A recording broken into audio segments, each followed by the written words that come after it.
الحمدللہ رب العالمین والصلاة والسلام علی محمد الامین فاعوذ باللہ من الشیطان الرجیم بسم اللہ الرحمن الرحیم۔ خواتین و حضرات، ہم سورہ بقرہ کی آیت 25 سے درس کی ابتدا کر رہے ہیں۔ اس سے پہلے جو سلسلہ بیان شروع ہوا تھا اس میں تھوڑی دیر کے لیے یثرب کے مشرکین کو مخاطب کیا گیا۔ اس سورہ کے اصل مخاطب تو بنی اسرائیل ہیں، اور سورہ کی تمہید میں انہی کو سامنے رکھ کر گفتگو شروع کی گئی ہے،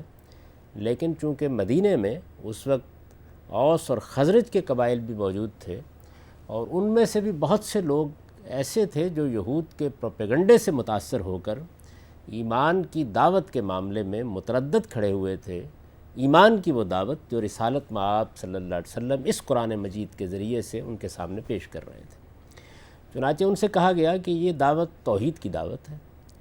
اور اس میں تمہیں اس حقیقت کی طرف توجہ کرنے کے لیے کہا گیا ہے کہ جب تمہارا خالق وہی ہے، تمہارا مالک وہی ہے جس نے تمہیں بنایا، تمہارے آباء و اجداد کو بنایا، جو اس پوری کائنات کا خالق ہے، تو یہ کس طرح جائز ہو سکتا ہے کہ بنانے والا بھی وہی، تدبیر امور کرنے والا بھی وہی، اور تم اس کو چھوڑ کر کسی اور کو معبود بنا لو۔ اس کے بعد یہ کہا گیا کہ یہ قرآن مجید اسی بات کی دعوت پیش کر رہا ہے۔ اب اگر تم اس دعوت کو قبول نہیں کرتے ہو تو تھوڑی دیر کے لیے رک کر دیکھ لو کہ اس قرآن کے بارے میں کیا رائے قائم کر رہے ہو۔ تمہیں اگر ادنا درجے میں بھی کوئی تردد ہے کہ یہ اللہ کی طرف سے نازل نہیں ہوا، تو یہ قرآن تمہارے سامنے موجود ہے، اس کی صورتیں نازل ہو رہی ہیں۔ محمد الرسول اللہ صلی اللہ علیہ وسلم بھی تمہاری قوم کے ایک فرد ہیں، تم ان کے پس منظر سے واقف ہو، تمہیں معلوم ہے کہ وہ کوئی علمی اور ادبی پس منظر نہیں رکھتے تھے۔ تمہارے اندر کے ایک شخص نے اٹھ کر اللہ تعالیٰ کی طرف سے یہ کلام تمہارے سامنے پیش کیا ہے۔ اگر تم سمجھتے ہو کہ یہ کوئی ایسی بات ہے جو گھڑ کر پیش کر دی گئی ہے، یہ اللہ کی طرف سے نازل نہیں ہوا، تو پھر اس شان کا کوئی کلام تمہارے لوگ بھی اٹھیں اور وہ اٹھ کر پیش کر دیں۔ ایسا کلام جس میں خدا بولتا ہوا نظر آئے، جو ان بنیادی حقائق کو اس طرح بیان کرے جس طرح کہ قرآن مجید بیان کرتا ہے، اور جو حقائق انسان پر اس قرآن مجید سے پہلے کبھی اس طرح واضح نہیں ہوئے تھے، جو زندگی کے ان مسائل کے بارے میں گفتگو کرے جن میں انسانی عقل اپنے عجز کا اعتراف کرتی ہے، اور پھر نہایت قدرت کے ساتھ اور غیر معمولی وضاحت کے ساتھ ایک ایک چیز بیان کر دے، ہر وہ چیز جو اس کے موضوع سے متعلق ہے، اس میں وحدت ہو، اس میں کوئی تضاد نہ ہو، ایک ایک چیز اپنے مرکز کے ساتھ جڑی ہوئی نظر آ رہی ہو۔ اس طرح کا کوئی کلام جس میں یہ فصاحت، یہ بلاغت، یہ حسن بیان، اور پھر مضامین کا یہ تنوع، اور پھر ان مضامین کی یہ وحدت، اور پھر ان کے پس منظر میں کار فرما یہ غیر معمولی اعتماد، جس میں جس طرح کہ میں نے عرض کیا کہ خود خدا بولتا ہوا محسوس ہو رہا ہو۔ تم سمجھتے ہو کہ اس طرح کا کوئی کلام اپنی طرف سے پیش کیا جا سکتا ہے، تو پھر تمہیں بھی آگے بڑھنا چاہیے اور اس طرح کا کلام پیش کر دینا چاہیے۔ لیکن قرآن مجید نے آخر میں یہ کہا تھا کہ فَإِن لَمْ تَفْعَلُوا وَلَن تَفْعَلُوا، یعنی پھر اگر تم یہ نہیں کر سکتے اور ہرگز نہیں کر سکو گے، یعنی اس کا کوئی امکان نہیں ہے، یہ کلام تو اس شان کا کلام ہے کہ یہ کسی انسان کے لیے ممکن ہی نہیں ہے کہ اس شان کے ساتھ، اس اعتماد کے ساتھ کائنات کے بارے میں حقائق کا ایسا گہرا علم رکھتے ہوئے گفتگو کر سکے، تو پھر تمہیں اس آگ سے ڈرنا چاہیے جس کا ایندھن تمہارے یہ پتھر بھی بنیں گے جن کو تم پوجتے ہو، بت بنا کر پوجتے ہو، اور وہ لوگ بھی کہ جو ان کی پرستش پر اصرار کر رہے ہیں۔ یہ مقام ہے جس تک قرآن مجید نے بات کو پہنچا دینے کے بعد پھر یہ بتایا ہے کہ وہ لوگ جو اس آگ سے بچنا چاہتے ہیں، جو ایمان کی دولت سے بہرہ یاب ہونا چاہتے ہیں، ان کے لیے کیا بشارتیں ہیں، ہم اس کا اس درس میں ابھی مطالعہ کریں گے۔ ارشاد فرمایا ہے وَبَشِّرِ الَّذِينَ آمَنُوا وَعَمِلُوا الصَّالِحَاتِ أَنَّ لَهُمْ جَنَّاتٍ تَجْرِي مِن تَحْتِهَا الْأَنْهَارُ، کہ یہ آگ ان مشرکین کے لیے اور ان منکروں کے لیے تیار کی گئی ہے جو حق کے پوری طرح واضح ہو جانے کے بعد بھی اس کو ماننے کے لیے تیار نہیں ہے، لیکن ان لوگوں کے لیے بشارت ہے جنہوں نے حقائق کو مان لیا۔ الَّذِينَ آمَنُوا، ان لوگوں کے لیے بشارت ہے جنہوں نے حقائق کا اعتراف کر لیا، جن کے سامنے حقیقت آئی تو انہوں نے اس کے سامنے سر تسلیم خم کر دیا، وہ اس سے گریز کر کے ایک طرف کھڑے نہیں ہو گئے۔ یہ ایمان کی دولت کیا دولت ہے! یہ در حقیقت اس بات کو مان لینا ہے کہ یہ حقیقت ہے کہ اس کائنات کا ایک خالق ہے، یہ حقیقت ہے کہ تنہا وہی خالق ہے، یہ حقیقت ہے کہ ہم میں سے ہر ایک کو ایک دن اس کے سامنے جواب دہ ہونا ہے، یہ حقیقت ہے کہ یہ جواب دہی اچھے عمل کی بنیاد پر ہوگی۔ چنانچہ فرمایا کہ ان لوگوں کو بشارت دو جنہوں نے ان حقائق کا اعتراف کر لیا ہے اور جو اچھا عمل کرنے کے لیے تیار ہو گئے ہیں۔ در حقیقت یہی دو باتیں ہیں جس پر قرآن مجید نے نجات کی بنیاد رکھی ہے، یعنی ایک یہ کہ آدمی حقائق کے مقابلے میں سرکشی اختیار نہ کرے، ان کو مان لے، جب وہ اس کے سامنے واضح ہو جائیں تو ان کو تسلیم کر لے۔ عذر اور معذرت صرف اس شخص کے لیے ہے جس پر کوئی حقیقت واضح نہیں ہوئی، جو تذبذب میں ہے، جس کے ذہن میں سوالات ہیں، جس کے سامنے کوئی چیز نکھر کر نہیں آئی، جس کو وضوح حاصل نہیں ہوا، یقیناً اس کے لیے عذر بھی ہے اور معذرت بھی ہے۔ اور قرآن مجید نے اس کو ایک جگہ اصول کے طور پر بیان کر دیا ہے کہ اللہ تعالیٰ کسی ایسی چیز پر مواخذہ نہیں کریں گے جس میں انسان سے کوئی غلطی ہو گئی ہے اور وہ صحیح بات تک نہیں پہنچ سکا، لیکن حقائق کا اعتراف کر لینا، اس وقت اعتراف کر لینا جب کہ حقائق واضح ہو جائیں، یہ وہ چیز ہے جس کا قرآن انسانوں سے تقاضا کرتا ہے۔ اور دوسری چیز عمل صالح ہے، یعنی عمل صالح وہ عمل ہے کہ جو اس کائنات کی پوری اسکیم سے ہم آہنگ ہو جاتا ہے،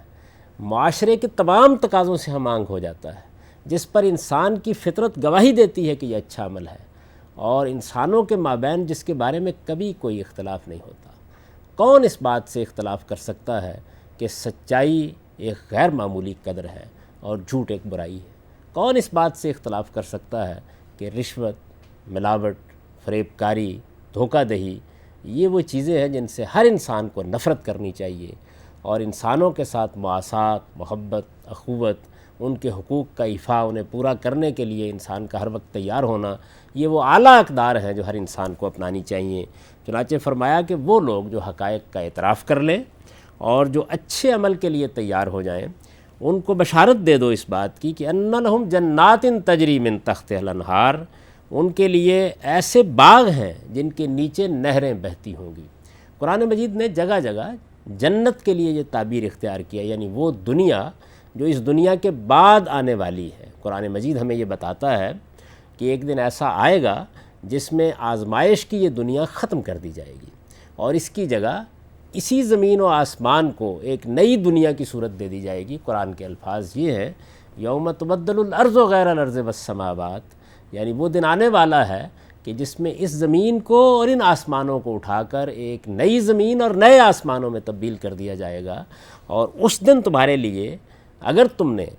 ایمان اور عمل صالح کی زندگی بسر کی ہے، ایسی قیام گاہیں ہوں گی جن میں باغات ہوں گے، جن کے نیچے نہریں بہتی ہوں گی۔ یہ قرآن مجید نے جنت کا ایک تصور دلانے کے لیے تمثیل کا طریقہ اختیار کیا ہے۔ جنت کی حقیقت کیا ہے وہ تو جب انسان اس کو دیکھے گا اس وقت ہی واضح ہوگی، لیکن اس دنیا کی زندگی کو سامنے رکھ کر، جو ظاہر ہے کہ خود جنت کا ایک پرتو ہے، تو اسی کو سامنے رکھ کر یہ بتایا گیا ہے کہ تم جانتے ہو کہ انسان کن نعمتوں کا خواہاں ہے، اس کے تخیل میں اعلیٰ ترین قیام گاہوں کا کیا تصور قائم ہو سکتا ہے، اس کو سامنے رکھ کر تمثیل کے اسلوب میں سمجھ لو کہ وہ کیا چیز ہوگی۔ چنانچہ بادشاہوں کو جو قیام گاہیں میسر ہوتی ہیں، جو سامان زندگی میسر ہوتا ہے، اور جس کو عرب اس وقت سمجھ سکتے تھے، انہی چیزوں کو سامنے رکھ کر جنت کا ایک تصور دلایا گیا ہے، اور ارشاد فرمایا ہے کہ وہاں وہ باغات ہوں گے جن کے نیچے نہریں بہتی ہوں گی، کلما رزقوا منہا من ثمرات الرزق، جب جب جنت میں بسنے والوں کو اللہ تعالیٰ کی عنایت سے کوئی پھل دیا جائے گا، جب ان کے سامنے کوئی نئی نعمت آئے گی، قالوا ھذا الذی رزقنا من قبل، تو وہ اتنے تنوع اور اتنی جدت کے ساتھ آئے گی کہ وہ یہ کہیں گے کہ ابھی تو ہم نے اسی طرح کی ایک چیز لی تھی، لیکن جب وہ دوسری دی جائے گی تو وہ اپنے ذائقے میں، اپنی لطافت میں، اپنے حسن میں، اپنی لذت میں اس سے بالکل مختلف ہوگی۔ یعنی یہاں تو یہ ہے کہ جو چیزیں اللہ تعالیٰ نے پیدا کر دی ہیں، بہت معمولی فرق کے ساتھ ان کا ذائقہ، ان کی لذت ایک سطح پر قائم رہتی ہے، لیکن وہاں جو جدت اور تنوع کار فرما ہوگی اس کو ان الفاظ میں بیان کر دیا ہے کہ 2 گھڑی پہلے اگر آپ نے ایک پھل چکھا ہے اور اس کا ایک ذائقہ تھا اور اس کی ایک لذت تھی اور اس کی ایک لطافت تھی، تو پھر تھوڑی دیر کے بعد جب دوسرا اسی نوعیت کا دیا جائے گا تو اس میں نئی لذت، نیا حسن اور نئی لطافت ہوگی۔ تو ارشاد فرمایا کہ تم اندازہ نہیں کر سکتے کہ اس دنیا کے مقابل میں وہ جنت کیا چیز ہوگی، وہ پروردگار جس نے اس دنیا کے اندر یہ حسن اور یہ لطافت پیدا کر دی ہے، وہ جب ابدی زندگی کے لیے ایک دنیا بنائے گا تو اس کے اندر وہ کیا کچھ پیدا کر دے گا، اس کا ایک بہت ہلکا سا تصور اس میں دلایا گیا ہے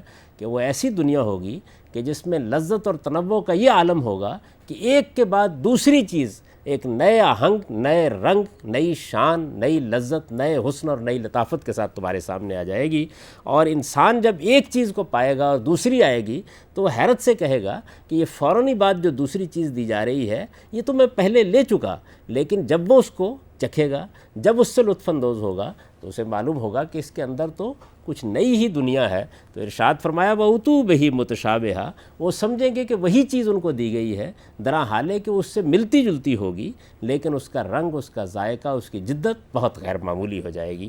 وَلَهُمْ فِيهَا أَزْوَاجٌ مُطَهَّرَةٌ، اور ان کے لیے وہاں پاکیزہ بیویاں ہوں گی۔ ظاہر ہے کہ یہ جو لفظ استعمال کیا گیا ہے یہ دونوں اعتبارات سے ہے، یعنی عورتوں کے لیے پاکیزہ شوہر ہوں گے اور مردوں کے لیے پاکیزہ بیویاں ہوں گی۔ اس میں جو پاکیزگی کا لفظ اختیار کیا ہے وہ یہ بتانے کے لیے ہے کہ وہ بالکل اچھوتی ہوں گی، یعنی ان کا معاملہ یہ ہوگا کہ جب انسان ان کو دیکھے گا تو اس کو معلوم ہوگا کہ پروردگار نے ان کو بنانے میں بھی غیر معمولی اہتمام کیا ہے اور ان کی پاکیزگی اور ان کی لطافت میں بھی غیر معمولی اہتمام کیا ہے۔ قرآن مجید سے یہ معلوم ہوتا ہے کہ اس دنیا کے اندر جس طرح اللہ تعالیٰ نے مرد و عورت بنائے ہیں، ظاہر ہے کہ جب ان کو اٹھایا جائے گا تو یہی مرد و عورت ہے جو ایک دوسرے کے لیے اس طرح زوج بن جائیں گے، یہ اسی کا ذکر فرمایا ہے۔ وَهُمْ فِيهَا خَالِدُونَ، اور فرمایا کہ سب سے بڑی نعمت جو اس جنت میں ان کو حاصل ہوگی وہ یہ کہ وہ وہاں ہمیشہ ہمیشہ کے لیے رہیں گے۔ یعنی اس دنیا کا سب سے بڑا مسئلہ کیا ہے؟ فنا، اور اس دنیا کے اندر سب سے بڑی نعمت کیا ہے؟ بقا۔ یعنی یہاں تو ہر گھڑی موت تعاقب کر رہی ہے، انسان کے پیچھے لگی ہوئی ہے، یہاں کی ہر چیز فانی ہے، ہر چیز کو ایک دن ختم ہو جانا ہے، لیکن اس دنیا کے بارے میں جگہ جگہ قرآن مجید نے یہ تصریح کی ہے کہ وہ ایک باقی رہنے والی دنیا ہے، وہ ایک ابدی دنیا ہے، اس میں لوگ چلے جائیں گے تو ہمیشہ کے لیے رہیں گے، وہاں موت پر موت طاری کر دی جائے گی، وہاں زندگی ہوگی، ابدی زندگی، اور اس زندگی میں انسان جن نعمتوں کا تصور کر سکتا ہے وہ اس کو مل جائیں گی۔ یہ جو نعمتیں ہیں جن کا ذکر قرآن مجید کرتا ہے وہ ظاہر ہے کہ اس دنیا کو سامنے رکھ کر اور انسان کے اندر جن چیزوں کی احتیاج، ضرورت اور خواہش ہے انہی کو سامنے رکھ کر بیان کی جاتی ہیں، اور اس لیے بیان کی جاتی ہیں کہ انسان ایمان و اخلاق کے اعلیٰ مقامات کو پانے میں یہاں انہی چیزوں کی وجہ سے ناکام رہ جاتا ہے، یعنی اور کوئی باعث نہیں ہوتا، انہی چیزوں کی کشش ہے جو اس کا باعث بنتی ہے کہ انسان اعلیٰ اقدار کی طرف بڑھنے کی بجائے زمین کی طرف گرتا چلا جاتا ہے اور پستی میں اتر جاتا ہے، جس کو قرآن مجید نے ایک دوسری جگہ بیان کیا ہے کہ ثم رددناہ اسفل سافلین، پھر انسان پستی میں جا گرتا ہے، اور ایسی پستی میں جا گرتا ہے کہ جس سے آگے پستی کا تصور نہیں کیا جا سکتا۔ یہ اس لیے بتایا جاتا ہے تاکہ انسان کے اندر یہ اعتماد پیدا ہو کہ وہ چیزیں جو یہاں اس کے لیے مذلہ قدم بن رہی ہیں، جن کی وجہ سے وہ پھسل جاتا ہے، جن کی وجہ سے وہ اعلیٰ اقدار کو چھوڑ دیتا ہے، جن کی وجہ سے وہ آگے نہیں بڑھتا، جن کی وجہ سے وہ پستی کو اختیار کرتا ہے، یہ تو جنت کی زندگی میں آخری درجے میں مل ہی جائیں گی۔ اور پھر قرآن نے بیان کیا ہے کہ وہاں تم اندازہ نہیں کر سکتے کہ تمہارے پروردگار نے آنکھوں کی کیا ٹھنڈک تمہارے لیے پیدا کر رکھی ہے، اور پھر اس کو اجمال کے ساتھ اس طرح بیان کیا ہے کہ لکم فیہا ما تشتہی انفسکم، یعنی جو تم خواہش کرو گے وہ وہاں تمہاری پوری کر دی جائے گی۔ پھر ایک دوسری جگہ اسی کو بیان کیا ہے کہ خدا کی جو رضا تمہیں وہاں حاصل ہوگی وہ سب سے بڑھ کر ہے، ورضوان من اللہ اکبر۔ اسی طریقے سے کبھی کبھی جنت کی تصویر اس طرح بیان کی ہے کہ لا خوف علیہم ولا ہم یحزنون، وہاں نہ ماضی کا کوئی پچھتاوا ہوگا، نہ مستقبل کا کوئی اندیشہ ہوگا۔ انسانوں کے اذواق اور سمجھنے کے اسالیب کیونکہ مختلف ہیں تو بعض جگہ مادی پہلوؤں کو نمایاں کر دیا ہے اور بعض جگہ روحانی پہلوؤں کو نمایاں کر دیا ہے، بعض مقامات پر اجمال کا طریقہ اختیار کر کے پوری تصویر بیان کر دی ہے۔ ظاہر ہے کہ یہ الفاظ کہ وہاں ماضی کا کوئی پچھتاوا اور مستقبل کا کوئی اندیشہ نہیں ہوگا، اصل میں جنت کی زندگی اور دنیا کی زندگی کو ایک غیر معمولی تقابل میں سامنے رکھ دیتے ہیں، اور بعض مقامات پر وہ ہماری ضرورتیں، ہم محتاج انسان ہیں اور انہی ضرورتوں کے ساتھ جیتے ہیں، ان کو نمایاں کر کے بتایا جاتا ہے کہ یہ سب تو تمہیں وہاں میسر آ جائیں گی، پھر ان کے لیے اس دنیا کی زندگی میں اعلیٰ اقدار کو کیوں چھوڑتے ہو، درا حال ہے کہ یہ ایک عارضی زندگی ہے۔ اس کو بیان کر دینے کے بعد پھر آگے یہ ارشاد فرمایا کہ یہ تو جنت کی ایک تمثیل ہے جو ہم نے بیان کی ہے، لیکن انسان اگر صحیح بات کو نہ سمجھنا چاہے تو وہ اس طرح کی تمثیلات میں الجھ کر رہ جاتا ہے۔ قرآن مجید نے ایک دوسری جگہ بھی اس کو بیان کیا ہے کہ بہت سے لوگ ایسے ہیں کہ وہ جب قرآن کا مطالعہ کرتے ہیں یا دین کی دعوت ان کے سامنے آتی ہے تو وہ محکمات پر نگاہ رکھنے کی بجائے، یعنی اس بات پر کہ اس کائنات کا ایک خالق ہے، ہم کو ایک دن اس کے حضور میں پیش ہونا ہے، یہ پیشی اور یہ جواب دہی عمل صالح کی بنیاد پر ہوگی، اور ہم کو اس دنیا کی زندگی میں اعلیٰ اقدار کے حامل ہو کر زندگی بسر کرنی ہے۔ ظاہر ہے کہ یہ قرآن کی اصل دعوت ہے،